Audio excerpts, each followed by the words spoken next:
Hi, this is Queen from AEvent Support. In this video, we will be discussing the account settings section of AEvent.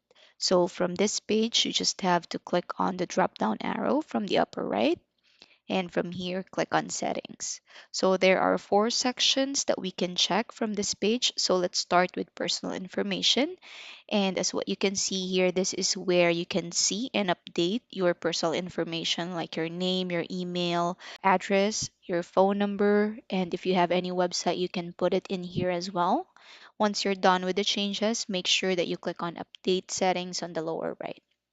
Let's move on to the account settings section. So from here, this is where you can set the time zone for your account. You can also enter here the link for your logo, and you'll be able to get your tenant ID from this section as well. And as you can see, this is also where you can switch between the three user levels. So we have starter, experience, and expert.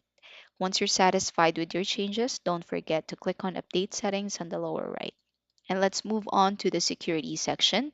So this is where you can change your password. So make sure that you enter your current password, and then here are the requirements for the password. So make sure that you follow that. Once satisfied, click on update settings on the lower right. And moving on to the developer section, this is actually for advanced users or advanced users with their developers who will be utilizing our API for custom integrations and setups. So this is where they'll get the information they'll be needing. So that would be all for this video. If you have any questions, feel free to contact support. And if you like this video, give it a thumbs up.